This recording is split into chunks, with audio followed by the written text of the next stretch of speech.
Hello, everyone. We are going to be showing you the world's first billion qubit quantum computers. Now, it sounds unbelievable, but contrary to popular belief, we built this thing in 2014. There is no catch in this presentation. It is not a marketing teaser, which gives you an anticlimax in the end. It is exactly what we are stating it is. My name is Aditya Yadav. I am the CEO of Automatsky. And so today we are going to demonstrate the world's largest production scale quantum computer in front of you live. Now, due to some unforeseen circumstances and recent distasteful experiences, we've created a new protocol which we have to go through before the presentation and demo. And but for genuine people who are interested in learning about inventions, it is not going to be an issue. So please bear with me. It is necessary, and only then we can explain and show the demos. So we have a lot of things to cover. So let's get started. Now, if you do the same things that everyone else is doing, then at best you can only achieve which everyone else has already achieved. Look at the world around you. Whether it is quantum computing, machine learning, deep learning, AI, robotics, or whatever, 99% of the things that everyone is doing revolves around a certain theme after a few seminal breakthroughs. And these themes are common all across the world. It seems as if everybody is working on trying to solve the same problems using literally the same or similar approaches. So the problem is that if if you do what everyone else is doing, then at best you will get what others already have. Now, everyone makes incremental improvements in the name of inventions and innovation. Basically, in history, we've seen some breakthroughs, like in deep learning. There were a couple of breakthroughs with CNN, etc., with Jeffrey Hinton and all. But after that, everything was pretty much incremental, etc. But at Automatsky, we work from the first principles and we end up making breakthroughs, and that's the only way we work. And we succeed only because of our rationality and critical thinking. Now, one of the professors in my institute where I did my management course used to say most people in the world have a serious problem in seeing the truth. Now, and basically that's why nobody can do what Automatsky can do, because we started by reinventing maths, physics, a lot of assumptions and a lot of theories about the brain, mind, soul, universe, computation, complexity theory way back in 1990s, etc. Now we are not fly-by-night operators. We have a huge history of accomplishments building one upon another.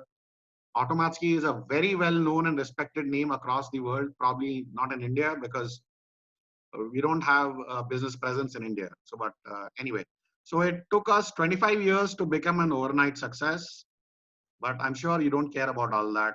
You just want to see the results. Now, let's be very clear why we are here today. We are here to demonstrate something which is otherwise considered impossible and has never been achieved in the history of mankind. That is the entire purpose of this presentation. If someone's argument is that it is impossible simply because he cannot do it and nobody else in the world can do it, then this presentation is probably not for such people. Now, remember I told you about the protocol. So here is an obligatory message from us, but Automatsky is under no obligation to provide source code, disclose any of its algorithms, designs, or trade secrets or IP, to publish research papers, to file patents, to offer free trials, POCs, or pilots, or to put anything in the public domain, or to respond to unsolicited proposals, challenges, partnerships, collaboration requests, or to prove anything to anyone, or disclose any details about our firm, or to explain any of our decisions to anyone, or basically to do anything for free. Now, if this doesn't work for you, you have to leave this presentation right now. Automatsky is a business entity and not a charity. And a lot of people fail to understand this based on some experiences we've had. We are not a university or a research group functioning under government grants and donations, obligated to publish papers and disclose as IP. Now, Automatsky's leadership, engineering, finance, and legal assess and qualify all leads before deciding on any pursuits. And we take business decisions only as per our discretion and best interest. And we are probably more secretive than Apple or Amazon simply because we have a lot more to lose. Now, we are primarily operating in US, EU, and Canada primarily. We operate using US business practices, business philosophy, and concepts from US law. So, uh, we don't have any business presence in India. All we have is an offshore development center. Now, we are privately held, bootstrap firms, so money is a huge, huge constraint preventing us from doing everything we'd like to do. We are not soliciting any investments at this time for our quantum computing ventures because of our valuation, which prevents us from accepting petty funds. We are only looking at research grants and sales and collaboration with only the top 10 research organizations in the world. Now, we will record and distribute any on all of our presentations at our sole discretion. Automatsky doesn't get involved with politics, religion, or tolerate any sort of activism within its ranks. If this doesn't work for you, you have to leave this presentation right now. Now, quantum computing has more than a 50-plus-year history. It is based on quantum physics, which is actually more than 100-plus years old. Now, quantum computing is perhaps the most complicated technology in the world today. And this is not a presentation about mobile apps, web apps, business apps, SaaS, cloud, big data, etc. This is an extremely complicated subject, and there is nothing shiny and flashy in these demos. You might feel like bailing out after 10-15 minutes, but please focus and think you're in a gym for the next 30-60 minutes and try to follow what the presenter is trying to say. We will try to make it as simple as possible without elaborate mathematics or equations or research papers. Now, there is a protocol for the question and answer at the end of the or whenever you want to ask your questions, but feel free to ask questions at any time. You can type them in the chat window, or you can unmute yourself, ask the question, and mute yourself back again. You can please start by introducing yourself, your educational background, related professional experience, and disclose your affiliations, your work in quantum computing, achievements if any, for the benefit of the audience, and then and only then ask your question. Now, I will try to immediately locate you on LinkedIn and add you during the presentation itself. Please add me back immediately, and please be prepared for this. It's best if you post your LinkedIn profile URL along with your question to expedite things. Now, once we are connected and I know who you are, I will answer any and all of your questions. But if that is not possible or doesn't happen, or until it happens, I will pass and ignore your questions. If you persist, then I will have to block you. Now, Automatsky has zero tolerance for nonsense. There are no stupid questions. People who are genuinely interested in learning, ask very logical questions. It is usually the so-called self-proclaimed wannabe paper-pushing experts who ask questions with vested interest, to troll, to desperately try to prove that they know better, or to disrupt proceedings and create nuisance, etc. Now, if this doesn't work for you, you can leave the presentation right now, or you can refrain from asking any questions. Now, let's get started. Now, Feynman was one of the most famous quantum physicists of the 20th century, more than 100 years ago. And scientists like Einstein, Feynman were working on quantum mechanics, physics, general relativity, special relativity, etc. And that was the birth, that century was the birth of quantum physics. Now, Feynman was very famous for some of his quotes and anecdotes, basically. So now he used to say that if you think you understand quantum mechanics, you don't understand quantum mechanics. The first principle is that you must not fool yourself, and you are the easiest person to fool yourself. Now, what this means was, one second, let me see. Okay. I think I have.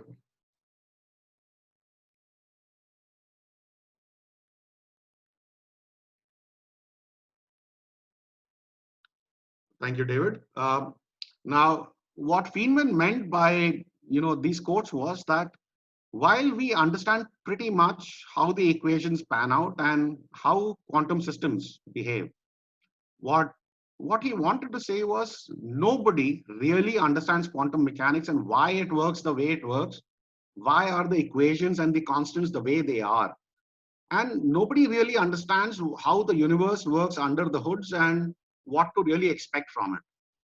Now, obviously, we made a lot of progress, but the world is really small. There are just, if you talk about expertise, then some people will say there are 600 quantum computing or quantum physics experts around the world. I would say it's just a handful, just a few handful, and we know each other by face. Uh, and now, in words of Feynman, just like Feynman used to say, I'd like to say something. Dear Mr. I know everything. If you know everything, then how come you have no solutions to all the problems the entire world cannot solve? If you know everything, then you should be able to solve all the problems. And this is a contradiction. The only logical answer is that you don't know everything or anything at all. And truth can be really harsh. Now, this session is being recorded and we'll distribute it at our sole discretion. You hereby indemnify us. Leave the presentation right now if you don't agree. So basically think very carefully before saying anything, and because it's getting recorded and will be distributed. Now, most people think Automatsky is 6 years old at best. It is actually 25 years old and has existed as multiple legal entities in various geographies. Automatsky is a millennium firm, the only millennium firm in the world today. Now, it is also the topmost technology firm in the world today, with more than 100 plus millennium inventions across AI, robotics, AGI, deep learning, machine learning, quantum computing, environment, finance, energy, medicine, healthcare, cancer cure, protein folding, and in the future, deep space travel, complexity theory, computation, theoretical mathematics, etc. Those are mentioned on our website. Everything on our website is the truth. If you have any questions, you can contact us at info@automatsky.com. Now, millennium inventions by definition cannot be solved in 1,000 years by anyone, including all the Nobel laureates, 100 million PhDs, MIT, Stanford, IBM, Amazon, Microsoft, and everyone in the world combined in the next 1,000 years. That is the very definition of millennium inventions. And Automatsky's only purpose is to define the next millennium of mankind by solving problems that are considered unsolvable. Now, Automatsky at its core is an equity and IP holding company involved with fundamental and applied research. It spins off multiple ventures which conduct actual business. Now, in 2014, we made the world's first circuit and gate-based quantum computer with millions of logical qubits. Now, the complexity of the system was order n cube, and hence we only announced that it could do 2048 or 4096 qubits because, see, in those days, the only problem anybody was interested in solving was cracking RSA cryptography and oracular algorithms, etc., AES, etc. And for that, 4,100 qubits, basically it's 2 into n plus 3 or 3n qubits were enough. And because our quantum computer was n cube, order n cube, we could only afford infrastructure to solve problems in thousands of qubits. So, but very soon, in a couple of months in 2014, end of 2014 and early 2015, in December, Jan, we created an order n implementation of our quantum computer, which could do millions of logical qubits on regular laptops and desktops, which could do billions of logical qubits and gates on larger scale infrastructure. Now, if somebody was willing to wait, it could even do trillions of logical qubits and gates. But that by itself, that kind of computation by itself takes a lot of time. But theoretically, there was nothing stopping us because it was an order n, which is a linear order implementation of a quantum computer. Now, to summarize our 2014 inventions, we created the world's first circuit and gates based quantum computer. We created a quantum annealing quantum computer, an adiabatic quantum computer, which is very similar but is universal in nature. And we implemented quantum walks, arbitrary ad hoc, quantum walks. But we only slowly announced their details to the world publicly only in 2017 and 18. So the first question on everyone's mind, which most people ask us, is this a simulator? Now, let us address that before we get started with the demos itself. Now, everything in quantum physics is basically a simulator. So whenever somebody tells you he's building a quantum computer in hardware using electrons or ions or superconducting qubits, by cooling them to near 0 degree Kelvin, and correcting errors to derive the desired quantum behavior for less than 50 microseconds. You are basically simulating the desired quantum physics behavior. Hence, everything in quantum computing, every quantum computer is basically a simulator. Now we simulate automatically simulates quantum physics in software running on lots of very expensive and specialized classical hardware. When people don't understand this definition of a simulation, and they ask about simulators, what they really mean is they are referring to quantum computer simulators that use combinatorial mathematics, which works by passing all combinations of qubit states through each gate. Now, doing that requires a 2 to the power x effort, and that is why people say that quantum computers cannot be simulated classically, and even on the best supercomputers, you can only simulate around 50 odd qubits.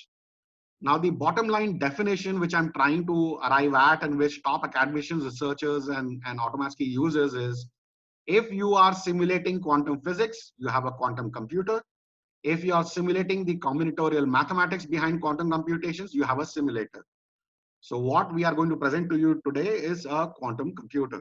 That is what we are asserting. Now, it is logical to conclude that by the very invention of our universal quantum computers in 2014, which could execute any quantum algorithm or program, we had by definition achieved quantum supremacy in 2014, because we had not delivered a NISQ device. We had a production quantum computer, and by definition we had achieved quantum supremacy. But we only announced it publicly in 2018, which was still before anyone else in the world. We didn't realize there was a race going on for the title, and we were busy with our inventions. Only later we realized top vendors fighting and arguing, discrediting each other, crying foul, and 3, 4 vendors deciding and claiming the title between themselves and keeping everyone else out by unilaterally declaring them as disqualified. Now, in 2019, there was a claim from a challenger that they had solved the random circuit sampling problem with 1,113 single qubit gates and 430 double qubit gates in just 200 seconds on their 53 qubit NISQ quantum computer, which otherwise would take the biggest supercomputers 10,000 years. Now, we had already solved all possible problems on our universal quantum computers way back in 2014, not just random circuit sampling problem, which otherwise has absolutely no practical real world value other than being a technique to assert some sort of quantum advantage or supremacy using noisy intermediate scale qubit quantum computers. Now, for the same problem, our quantum computer takes 10 seconds, and that too because our quantum computer initializes itself in 7 seconds, and we actually take 3 seconds to execute the program, and we get perfect solutions for any quantum program always. Now, this is the first half of the demos. We are going to be talking about quantum annealing. Now, I think there is only one company in Canada which is selling a quantum annealing quantum computer, which is used for solving optimization problems. It's a special purpose quantum computer, and there are a lot of companies trying to sell digital annealers, I think in Asia and etc. Now, we have a huge large scale quantum annealing system.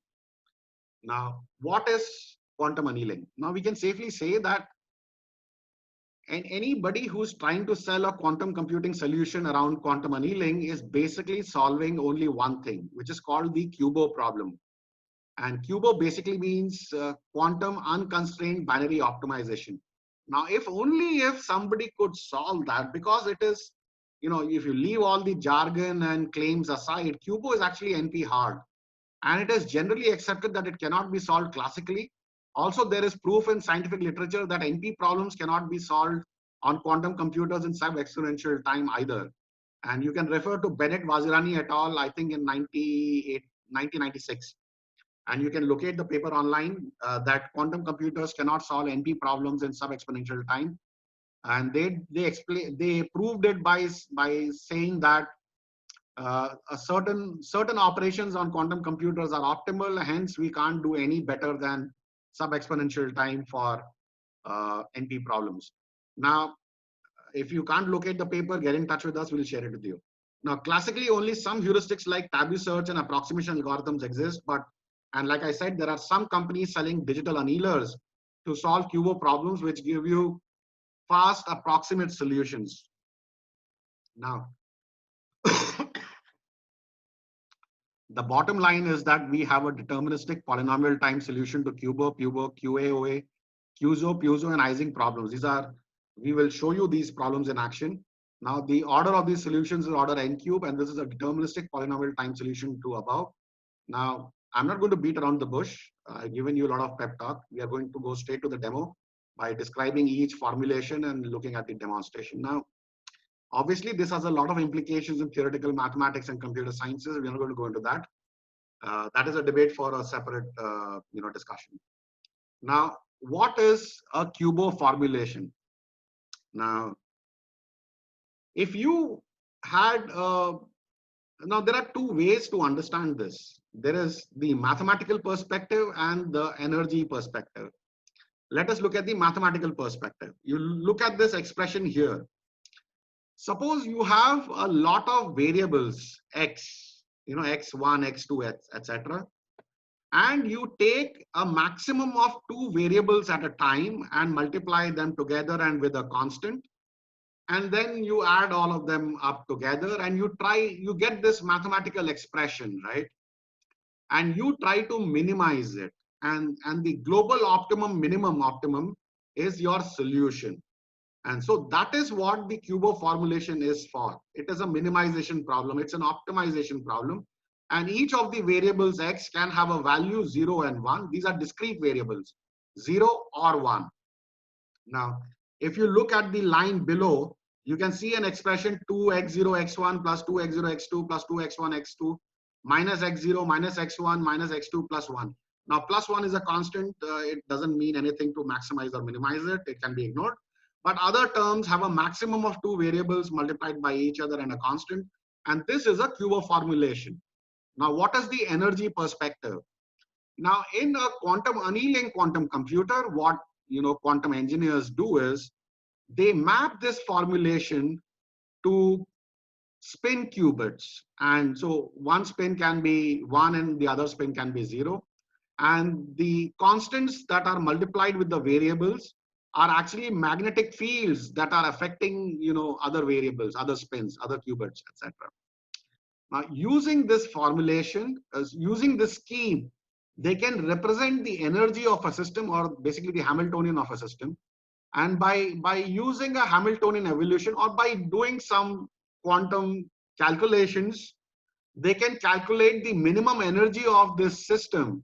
And the minimum energy of this system corresponds to basically the ground state is the solution to your optimization problem, and is equivalent to the solution to the mathematical formulation represented by QBO.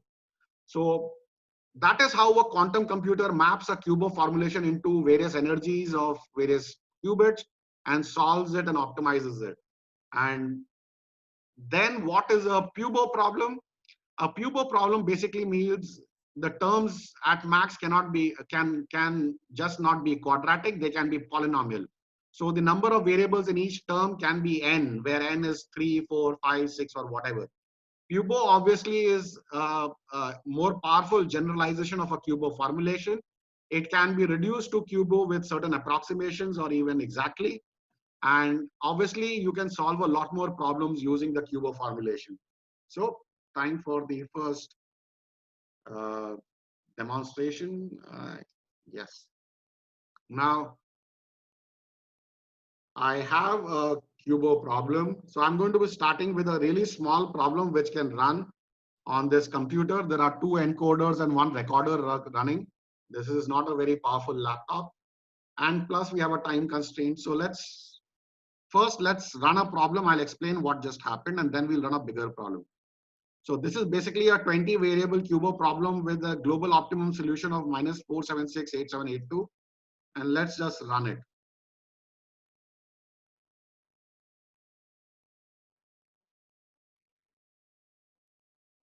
Okay.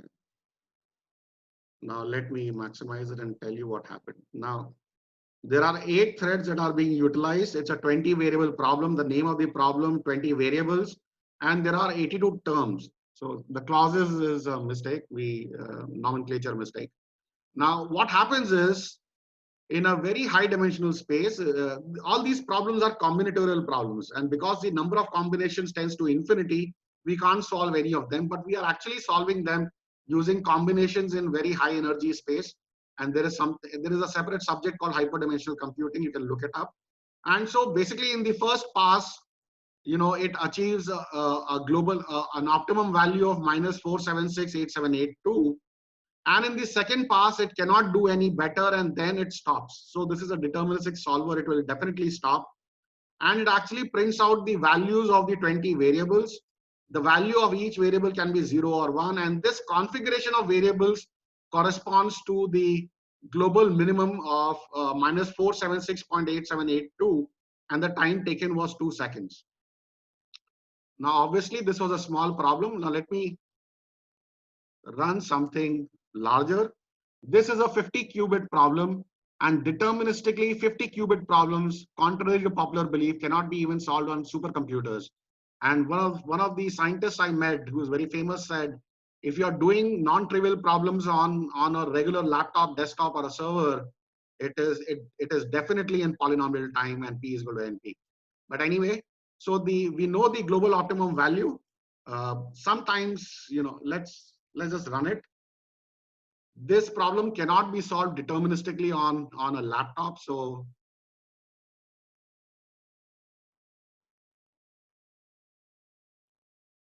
okay, let's see what happened.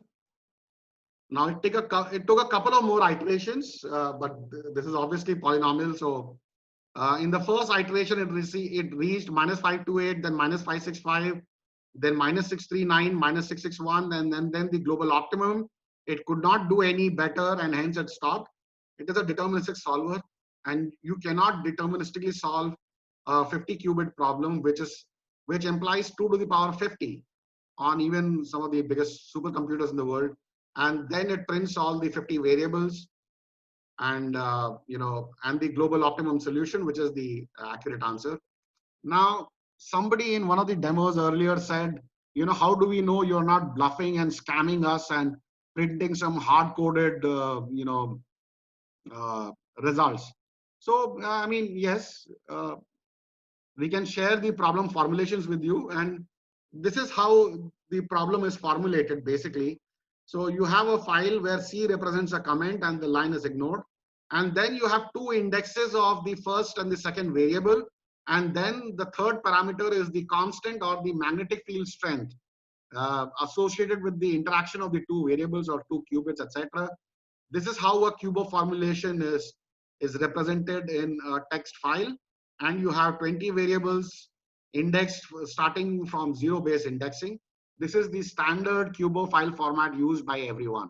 So we made no changes to that. We can share it with you. Moving on with the next slide. So now, what is an Ising model? Remember, and these, while I remember I said that the only problem a quantum annealing quantum computer solves is a QUBO problem, but obviously it can solve a lot more similar formulations. So Ising formulation or the Ising problem basically uses +1 or -1 values corresponding to up spin and down spin, etc. Instead of 0 and 1, it can be translated accurately into a QUBO formulation back and forth. And so let's look at an Ising formulation. So something similar. In the interest of time, I will run a very small problem and move through a lot of demos today. So this is a 20 qubit Ising formulation. Let's just run it and see what it does. So it works exactly the same way. And okay, something went wrong. Okay. Now, basically, it could not do any better in the second round and it stopped. And that is actually the global optimum. Now, and it prints the values of the 20 variables and the global optimum value, and the time taken is 4 seconds. Now, and this is an Ising formulation. It can be converted into QUBO back and forth. That is not an issue. So now, one of the things I wanted to point out was during my conversations with the Clay Math Institute, they mentioned that, the first guy to solve or prove P is equal to NP would probably solve one or two problems in NP or even NP complete problems. But what will really revolutionize and the future of mankind and theoretical mathematics and computer sciences complexity theory is basically a solution which can solve a class of problems. So what we are showing you in this segment is actually a solver which can solve a class of problems.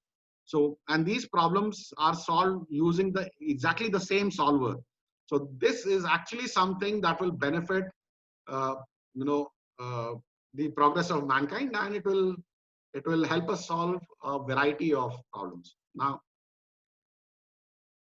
let us quickly look at some more demos before going to the circuit-based quantum computer, which I'm sure is the uh, topic of main interest. Now, similar to QUBO, there is something called a QUZO and a PUZO problem. Just like QUBO, a QUZO is a quadratic formulation, but the difference between QUBO and QUZO is that QUBO has the variables can have 0 or 1 values, and these are discrete values. In QUZO, the variables are continuous variables and can have real number values. You can scale it from -10 to +10 or -1 to +1 or whatever. Logically, it makes no difference when it is mapped to energies and calculating these the optimum. And similar to PUZO basically corresponds to a polynomial term, a problem exactly like QUZO, but with n number of terms instead of two terms, two variables in each term. Sorry, I was confused. Okay, now let's run one problem. So within the QUZO model, there are actually multiple submodels: the continuous XY model, the Ising model, the Potts model, etc. I'm just going to run one so that you can see that, and this is the global optimum value 5077. And this actually depends on the mathematical precision used in execution, so that it can miss the global optimum by the third decimal place or whatever, it doesn't matter. Uh, Beyond a certain point, you already know what is the global optimum, and uh, third or fourth, second, fifth, 10th decimal places don't matter. It is going to take a lot more steps because of the double precision, but this is basically a generic and universal global optimum solver. And if you see, it has taken 35 ops, basically the logical operations, and it prints the values of each of the variables and the value of the global optimum. And I think it is different in the third decimal place. And 6 7, yes, so it is different in the third decimal place. It's a matter of precision and the number of operations you do. You lose precision with every operation. I don't think it means anything. No. Now now we are discussing a solution to a broad class of problems. So one of the problems of interest to a lot of quantum computing scientists is called the quantum approximate optimization algorithm. It was never meant to get the global optimum solution, only a quick approximate solution. Now, and this is actually not solved over a quantum annealing quantum computer mostly.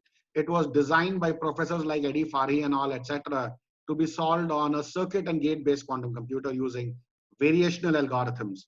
And but obviously, it maps to a similar kind of problem solver.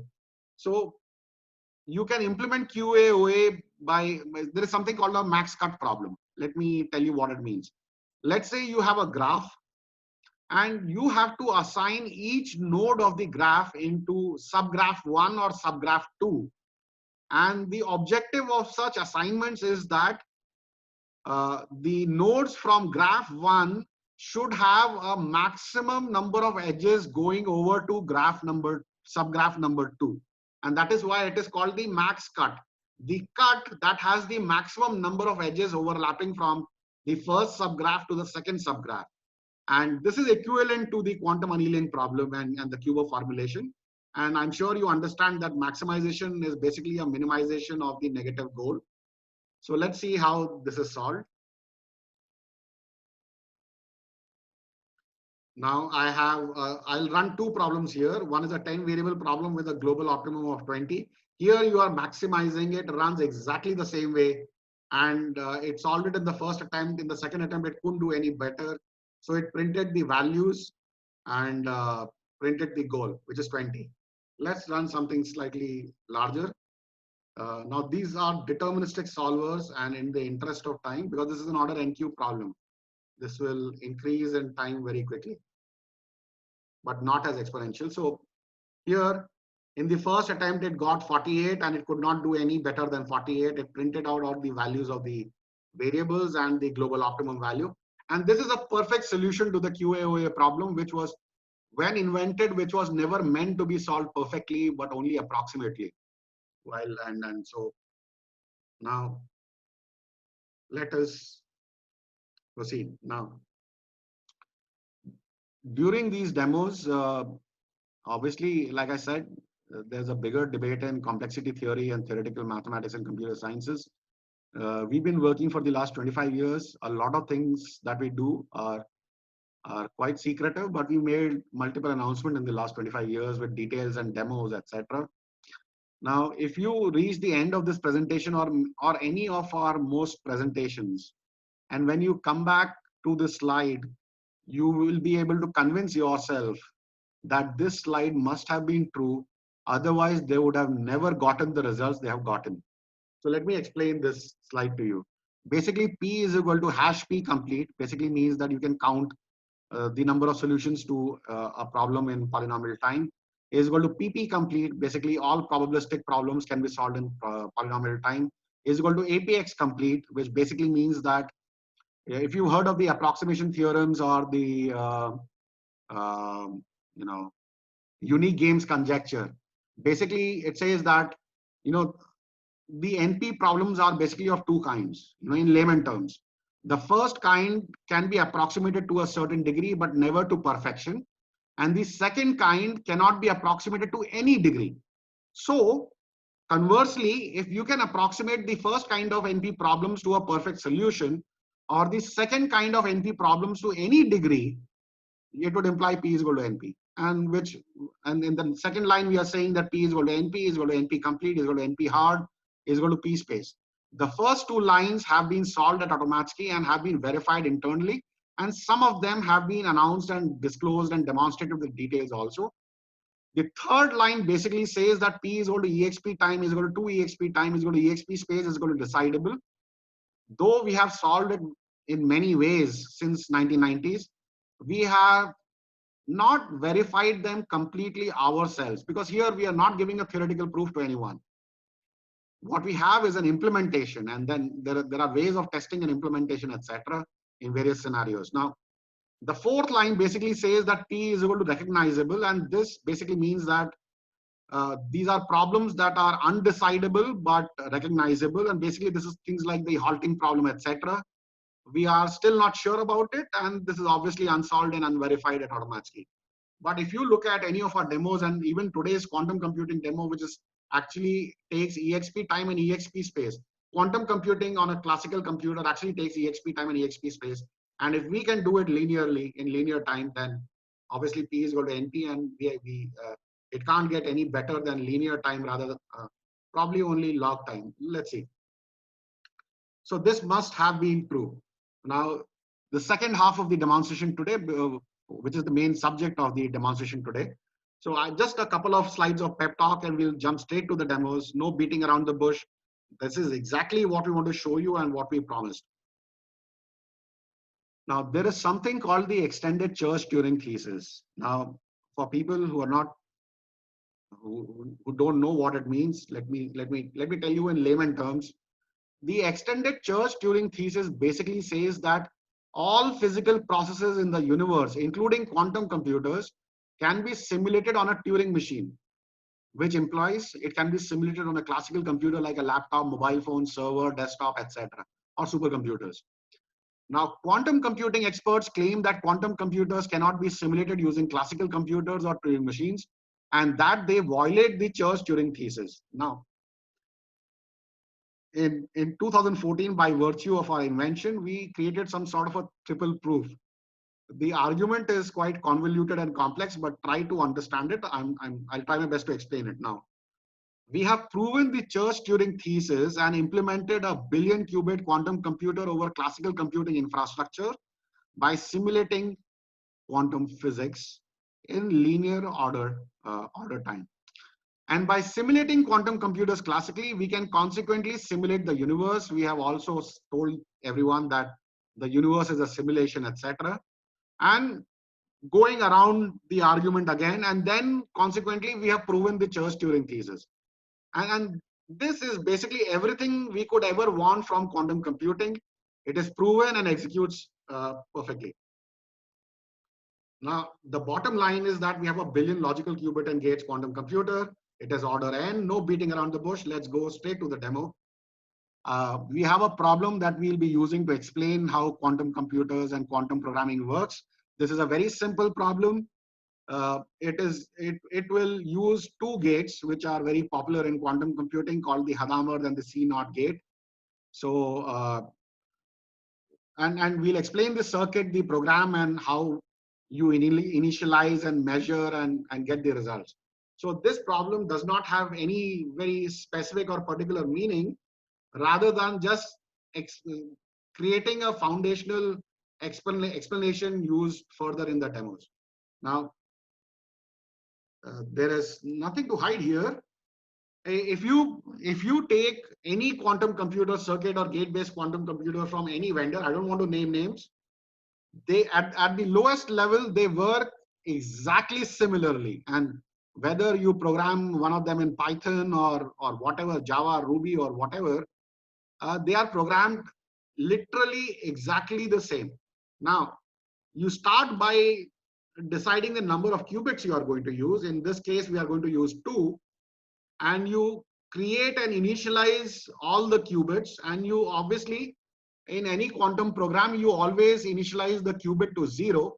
Why 0? Because preparing a qubit in state 0 is one of the most simple and straightforward things. Creating a qubit with a complex superimposed, mixture of states is not really straightforward. So you start with state 0. And then what I'm doing here is I'm entangling them together, and I'm calling mesh, which is basically connecting all these qubits together so that they can communicate with each other. And then I create an instance of a Polys X gate. A Polys X gate is basically a NOT gate. And so I'm operating on the first qubit here, which is based on index 0. So qubit 0, and I'm knotting it. So the first qubit becomes 1. And then I'm passing both the qubits through a CNOT gate, because the controlling qubit is the first one and it is already 1. It is true. So it will invert the second qubit, which is 0, to 1. And hence, both the qubits will be 1 and 1 state. At the end of any quantum computing program, you actually measure the results. So you execute the circuit a lot of times, let's say, and if you go to any quantum computing vendor, they typically by default execute the circuit 1024 times. Here we are doing it a million times because we can afford to. We are really fast with computations.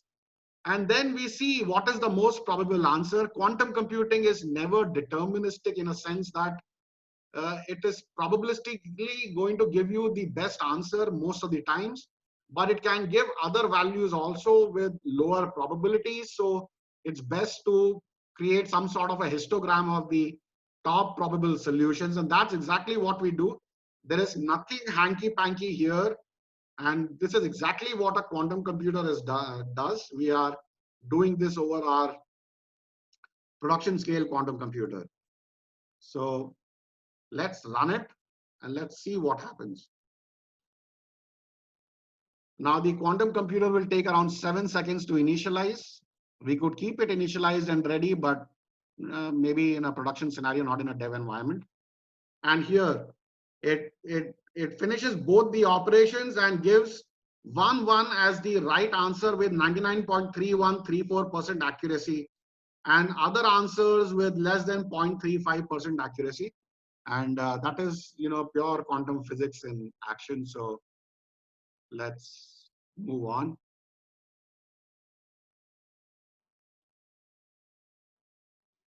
Now, the second demo is to demonstrate and prove the production scale worthiness of the quantum computer. We are going to run the quantum computer with a program that executes a circuit using 10,000 qubits just for the heck of it. This is a laptop, so I could go higher, but I don't want it to crash.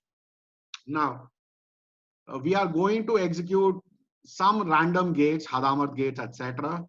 The focus in this specific demo is not on the logic, but rather simply proving the capacity, speed, and scale of our production scale quantum computer. If I had a server infrastructure, I would have run 1,000,000 qubits. So let's see how this goes. Now let's see this program again. There is nothing to hide here. The number of qubits is 10,000. We are going to do 20,000 operations and print the status every 100 operations. Here we are initializing the qubits. Here is the gate and the status report, and then we are measuring the histogram. Obviously, it's a nonsense program, so it will give a nonsense answer. There won't be any particular logic or rhyme or reason to this answer. We can just see 10,000 qubits in action and assure ourselves that it's a production grade quantum computer. So now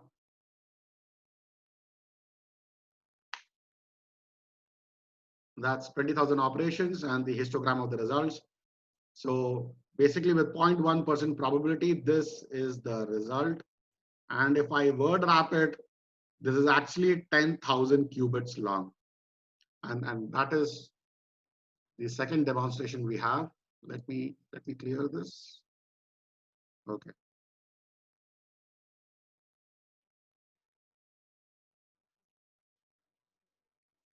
I'm going to skip this example. Okay. Now, so when somebody designs a quantum computer at the level of computations, you need a way to benchmark and test the accuracy of your own quantum computer, obviously, right? And here we are talking about, we are talking about 10,000, 100,000, million, 100 million qubits, etc. Now, the problem is this. If you have a quantum computer with 30, 40, 50 odd qubits, you can check it using a simulator on a supercomputer. And so that you can verify that the answer is correct or not, and to which degree is it correct, right? The problem starts when you have 10,000, 100,000 or a million or more qubits. So you obviously have to benchmark very carefully using problems that have known solutions. So the problem we are going to demonstrate today, which demonstrates the accuracy of our quantum computer, is called a generic oracle example. Now, this is how the problem works. There is something called an oracle, which is represented by a black box. And in quantum computing, oracle has a very special meaning, okay? And the way it is used is, the best way to understand it is that the oracle holds a secret, okay? And the only thing you can do with an oracle is basically ask it something like, is 5 the secret answer? And it will tell you in a yes or a no, and just that, nothing else, okay? And just by using that much information, by surrounding this oracle with a quantum program, you have to figure out the secret. And these are called oracular algorithms. These are used in every quantum computing program that is made, almost everyone. Now, the second thing, on the right hand side, the black box has been unveiled and you can see what is happening inside. And what is happening inside is basically called phase kickback. Now, I'll explain what is a phase kickback and what we are demonstrating and why it represents accuracy. Because, see, phase kickback is used in literally every quantum program and you need to get it right on a quantum computer, okay, at the level of, this functioning, etc. Now, here you have 4 regular qubits, which you are using for your problem solving, and you have a 5th temporary qubit. And the way phase kickback works is that every regular qubit is trying to control the temporary qubit and change it. And the temporary qubit is kicking back and changing the regular qubit itself also. That's why it is called a phase kickback. It kicks back. and it is used in every quantum computing program that people develop. So we are going to run this algorithm with three secrets. The first secret will be 1, which is represented by bits 1. Second will be 3, which is represented by bits 1 and 1. And the third will be 14, which is represented by 1110. And let us see how that goes. This is a direct indication of the accuracy of the quantum computer. And let's see this in action. Okay. Now there is nothing hanky panky here. The secret is S is equal to 14. I'm going to maximize this. I'm not trying to hide anything. At no stage in time is S being used to create the result. This is a regular quantum algorithm in a program, and we construct a histogram of all the solutions. So let's just run it. This program corresponds one-on-one to the circuit I have shown in the diagram. So let's run it. The secret is 14, so we should get an answer 1110 in all probability. Sometimes you get some other probabilities. So the quantum computer will take around 7 seconds to initialize. Okay. Now with 89.8768%, the correct answer is 1110, which is actually the right answer. And with various lesser probabilities, you have other answers. So that is so in quantum computing, you're only focused on the one right answer. You're not focusing on the distributions of all the answers 99.99% of the time. Let's run with the secret 3. Give it a couple of seconds to initialize. And okay. And the correct answer with 94.6056% accuracy is 0011, which is a bit representation for 3. Let's start with 1. So this is a demo, and we have a suite of such problems where we know the answer and we test our quantum computer at scale for accuracy and benchmarking, speed, scalability, numerical precision, etc. And with 99.65% probability, 1 is the right answer, which is the bit representation for 1. Now, moving on. Now, obviously, the skeptics, we've seen in a lot of our presentations earlier. In some of the presentations, we had more than 10,000 people on YouTube Live, etc. But, was this a simulator? No. Please convince yourself. I'll give you 2 reasons. Reason number 1, simulators work by passing all combinations of qubit states through each quantum gate, and they give perfect discrete answers. See on the right hand side, this is what a simulator would give you. You see this answer here. This is a program written on one of the other vendors' quantum computer, and it gave the answer 1110 with 1024 executions, each and every execution. Now the reason is we implemented quantum physics. We did not simulate the maths of quantum computations. The second reason is this. The biggest quantum simulator in the world cannot do more than 50 qubits, even on the biggest supercomputers in the world, around that number. And we already showed you 10,000 qubits in action today, and which, by the way, is enough to crack RSA 2048, because the Shor's algorithm is implemented in multiple ways. The most compact one is with 2n plus 3 qubits, and there are other ones with 3n and other qubits, etc. But with 4,100 qubits, you can crack 2048. What we showed you is the most scientific definition of a quantum computer. And now, again, on the left-hand side, you can see a program. This is written in a dialect of one of the other vendors who has a quantum computer with 53 or 54 qubits. So this is a program. This is a one-by-one analogous translation to our program. It is the same. And when this program was executed 1024 times, every time it gave the same discrete answer 1110. That is how simulators work. Now look at our results. 89.9052% accuracy. Probability says the answer is this, and then 4.7% this, and so on and so forth. That is quantum physics in action.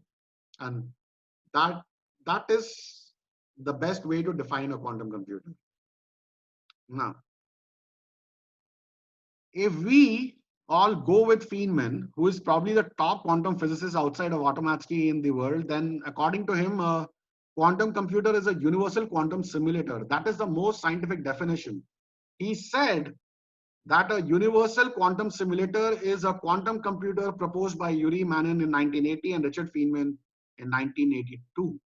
Feynman showed that a classical Turing machine would experience an exponential slowdown when simulating quantum phenomena, while his hypothetical universal quantum simulator would not.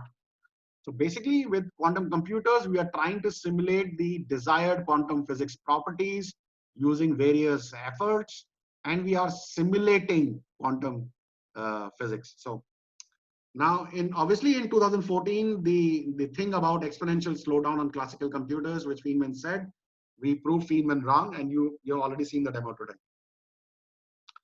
Now, finally, there was a challenger in 2019, 5 years after Automatsky's quantum supremacy achievement, who claimed that they had solved random circuit sampling using 1,13 single qubit gates and 430 double qubit gates.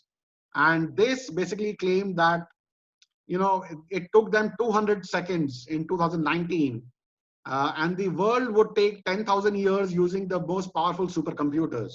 And there was another contender which was trying to refute the challenger's claims, but the contender could not provide any proof that they could solve this problem in a supercomputer in 2.5 days using the storage hard disk instead of RAM, etc., which the contender was using to refute the challenger's claim. But our timings for the same problem, the random circuit sampling problem, were 10 seconds in 2014 on a regular laptop. So let's have a look at this. And, so again, we are showing you 53 qubits. And here you can see that it is 53 qubits. There is nothing hanky-panky here. There are a set of random gates.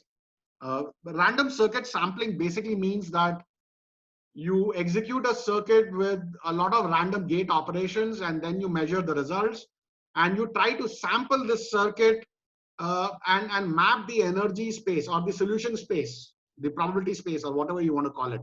But if you can solve this problem deterministically, and you might not want to map the energy space, I don't know what it is useful for. The random sampling problem has no practical use in real life, absolutely none, other than a technique for claiming quantum supremacy with or quantum advantage with NISQ, noisy, error-prone quantum computers. Now, this program is, I'm going to scroll down. This program has 6,250 lines approximately, and this is the response to the challenger in 2019 by Automatsky's quantum computer in 2014. Let's just run it. Now, obviously, it's a random sampling problem, so don't expect any meaningful results. It is not going to show any specific pattern or anything. I mean, rubbish circuit will give you a rubbish answer. And look at the speed at which we operate, and that is the which rubbishes the quantum supremacy claim by the challenger in 2019.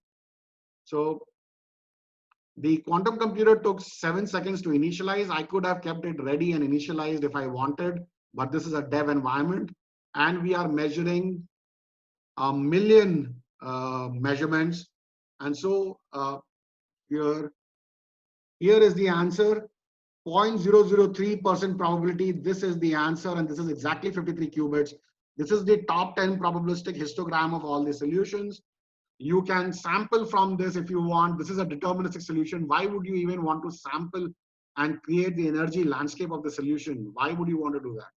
I mean, if you want to do it, you can sample 1 million samples from it. You can accelerate it over hardware, CMOS, or whatever you want.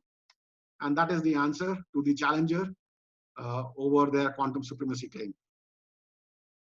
from Automatsky. Now, Now, hope you enjoyed it. We'd like to give you some more information about the features and specifications of our quantum computers and some applications probably. Now, we work with billions of logical qubits and gates. Theoretically, it can be pushed to trillions of logical qubits and gates. Only more compute memory and time is needed uh, for the computations and for higher precisions, etc. Trillions of anything takes a significant time. So just because it's an order n simulation, we have no theoretical limits to what we can push this to. We have already stated that the universe is a linear order simulation, and that we have solved an exponential time, exponential space problem in linear order time. We couldn't do any better unless we did it in logarithmic time. Now we support all arbitrary native 1 qubit, 2 qubit, and 3 qubit gates, which are required for universal quantum computing. Actually, universal quantum computing just requires 1 and 2 qubit gates. 2 qubit gates are universal, but generally speaking, we support native gates without the need of composing a larger gate from smaller gates for number of qubits 1, 2, and 3. Now, our quantum computer operates in 3 modes. The first mode is the normal mode, which is how all the regular quantum computers today operate. And the minimum gate fidelity is 99.997%, which is not really useful for really detailed and complex problem solving. But then the second mode is machine precision, where the maximum fidelity is in the range of 10 to the power minus 16 or 16 decimal places. And that is what is called a double precision computation. And then the third mode in which we run the quantum computer is called infinite precision. Infinite precision quantum computing for billions of qubits and gates. Theoretically, there are no precision limits on our quantum computer, and we will put the infinite precision quantum computer version in production only when there is a need and demand for it. Otherwise, we normally run it in normal mode and machine precision mode, although it is proven and there is nothing, no risk involved with it. Now, I like to explain it this way. When you have a Hilbert space for 5,000 qubits, which is 2 to the power 5,000, and you want to select one answer from it, then your precision has to be 1 upon 2 to the power 5,000. And that is what we mean by we need to run these computers in infinite precision mode so that you can get the one accurate answer in the entire Hilbert space. I know this is more than the Planck's constant, the age of the universe, blah, blah, blah, but never mind. So we support all quantum computing algorithms without any exceptions, including variational algorithms, hybrid algorithms, every quantum algorithm you have heard of or can even ever make. We offer it as a hosted service, or with a JSON API with documentation, with Java, Python bindings and other bindings at request, or you can wrap the JSON binding yourself, JSON API yourself. And we will have import tools from OpenQASM and maybe other, quantum programming dialects very soon. Now, unlike other quantum computers, which become decoherent in 50 or 80 microseconds, or trapped ions which become decoherent in a couple of minutes. Now we have infinite coherence time. There is no possibility of decoherence. And in technical terms, this means that T1 and T2 is equal to infinity. Again, we have universal quantum computing. So we have perfect n by n qubit connectivity. This is a universal quantum computer at its best. It is error corrected, logical qubits, tested, benchmarked, and proven. This is the way our universe works. This is actually the algorithm of the universe, which we discovered in 1990s. Now, this implements physics and not mathematics of quantum computing, theoretically perfect within the bounds of quantum physics that it implements, and hence is not a simulator. Now, yes, people who are very persistent keep asking the same question again and again. Can it break RSA 2048 or RSA 1 million? Yes, it can any day without sweat since 2014, if that is what your primary concern is. Now, this is delivered as a service hosted in our data centers on a yearly subscription with email support. Now, one circuit-based quantum computer can support a multiplexed 200 or 400 concurrent quantum programs or users, but one quantum annealing deterministic solver can only support one concurrent program or user. It costs what it costs. If you want to know the cost, contact us on info@automatsky.com. The approximate pricing from other vendors for a 50 qubit simulator on a shared supercomputer is approximately $1 million per annum. A 2000 qubit quantum annealing quantum computer, which is equivalent to 65 universal qubits, costs around $15 million, and a 50 qubit circuit based quantum computer from one of the vendors, even though is not available in the market, costs something like $25 million to build.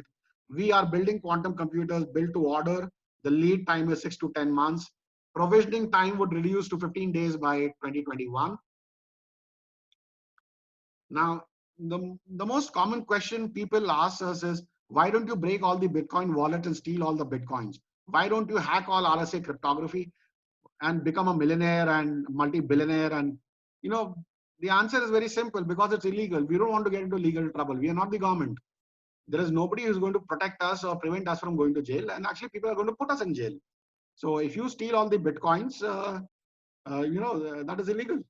So what our customers do with our quantum computers is not our problem. That is their legal liability. We just assure them that our quantum computers can do everything that a theoretical quantum computer can do. But what they do with it is their responsibility, their legal liability, and we have nothing to do with that. You are free to do whatever you want to do. Now, some of the services we provide are training and education, consulting and advisory, research partnerships, and development of applications. We also help our customers, start from scratch, ab initio, set up teams, train them, build an R&D engineering team in the usual build, operate, transfer mode for our customers to get started. And now, if you are wondering about what are the kind of applications quantum computers have, I will not go into a lot of details, but this is a slide from McKinsey. The attribution is at the end of the slide, bottom of the slide. But yes, so there are applications in finance, energy, advanced industries, pharmaceuticals, telecom, public social sector, healthcare, medicine, travel, logistics, insurance, and lastly, consumer goods. So if you look at a slide from Gartner some time back, they mentioned some use cases from climate prediction, light harvesting, LNG, CO2, chemistry, biomolecules, medicine, and various things that you can do with a quantum computer, and everything is possible with our quantum computer in entirety. Like I said, there are no exceptions. There are some applications mentioned on the slide. You can get in touch with us. We can discuss the applications with you. Now, we have two slides on two specific applications of our quantum computers. The first application is in defense. Now, every country knows that there isn't going to be any large-scale war. There might be battles, but there is not going to be any large-scale war across the world, because we'll end up having a world war. People are going to take sides, and it is going to end up being a world war. So what is going to happen is, primarily, which happens all the day and all the time anyway, is that you are going to have cyber warfare. So now, any country would want to do a couple of things with a quantum computer. The first thing is with detection systems. You would want to compromise and disable the radar networks, rendering them blind. Communication systems, you might want to compromise, disrupt, or intercept the communications and networks. Remember what Alan Turing did in the Second World War with the German communication, cryptography, etc. Now, you can compromise power generation, water, internet, utilities, power grid, transportation, other infrastructure, etc. Or you can compromise the response system and disable the response systems like missile systems, command and control systems, etc. Now, we as an organization, Automatsky does not run these operations. We are not a government agency. We don't do all this. We just build products and solutions that actually do all this, amongst a lot of other things that can be used for such situations and a lot of other situations. But what you do is up to you. We are not responsible for what you do. Now, the second most prominent application, considering the situation today, is creating a COVID-19 or coronavirus cure. Now, contrary to popular belief and the way people are making claims on the internet and everywhere, I don't want to comment on it, but creating a drug takes $2.6 billion approximately in 15 years. We don't even have a cure for SARS virus in the last 20 years since it came out in 2002, 2003 from a certain country. Now, there are 4 ways to create a coronavirus vaccine. The first way is what pharma companies do by creating molecules in labs and testing them for their effectiveness in a cure. Okay. And The second way is what big firms are doing with supercomputers by trying to simulate molecules, etc. But the only problem is you can't simulate molecules with more than 50 or 100 electrons anyway. Okay. So, and most of these viruses have thousands, 2000s, 3000s electron structures. Now, the third way is what AI firms are doing with filtering molecules from their raw molecule databases. But considering that deep learning is an approximate function approximation, you are not going to get the most accurate answer in all probability. You'll be lucky if you get anything out of it.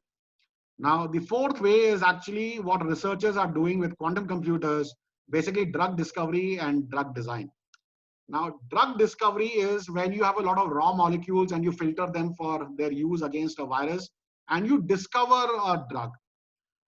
And drug design is completely different. Given a virus and given a quantum computer which can simulate quantum physics and quantum chemistry, if you tell the quantum computer that it is allowed to use carbon, nitrogen, and oxygen atoms, a quantum computer can reverse infer from the virus structure and design a drug from scratch. This is called drug design, vis-a-vis drug discovery, which is only possible with quantum computers. There is absolutely no guarantee with any of the other methods other than except quantum computing, which has a reasonable guarantee of putting a proven drug in production in under 4 to 6 months, excluding the time for clinical trials. Now, there are 8,000 diseases and conditions we can create a cure for using quantum computers and no other way. So, the quantum computing venture and the drug discovery and drug design venture are two ventures from Automatsky, which are a spin-off from the Automatsky Research Organization. Now, the most important areas are basically quantum computing, machine learning, deep learning, AI, and combinations of all of them, like quantum machine learning, quantum deep learning, quantum AI. And there are other things like hybrid quantum and classical algorithms, variational algorithms, quantum walks, and quantum simulations. Basically, quantum simulations means you do boson and fermion simulations for quantum physics, chemistry, biology, etc. And you do unified scale simulations right from one atom or lesser to trillions of atoms, which is possible. Unified scale simulations is possible with Automatsky's quantum computers. Get in touch with us. Fermions have a sign problem, and bosons basically have a qubit representation problem, but these problems have been solved at Automatsky. Please get in touch with us if you want to try these things. Now, lastly, I will say you take the blue pill, the story ends. You wake up in your bed and believe whatever you want to believe. You take the red pill, you stay in Wonderland, and I show you how deep the rabbit hole goes. Remember, all I'm offering is the truth, nothing more. See, beyond a certain stage, you cannot convince anyone. There is only a, a, up to a limit that you can do. For the last 25 years, we've been disclosing our inventions with a lot of detailed, elaborate demos and disclosures without closing our algorithms, etc., but with sufficient proofs. Now, beyond a certain point, it has detrimental returns. Let us not. This is what we have to show you. Beyond this point, it is up to you. It's a free world. You can decide what you want, and you can decide for yourself. That's all we had today. Thank you very much. We are open for Q&A. I'd just like to quote that in the time of universal deceit, telling the truth is a revolutionary act. Now, if you have a question, please share your LinkedIn profile with me, or let me add each other, and you can ask your question, introduce yourself, and ask the question. Or else, please shoot us an email on info@automatsky.com if you prefer that. Basically, we want to verify your identity and know who you are, because we had really bad experiences in the past, and we want to avoid certain situations. Hence, this is a new protocol. It is not limiting for people who are genuine. It is only limiting for people who are here to create a ruckus or a nonsense or create a scene. Thank you so much for attending. You can find a recording of this video on YouTube. We'll send it across to you. If you have any questions, you can ask them now, or you can unmute yourself and share your LinkedIn profile, etc., and ask them now. Or you can email us. The floor is open.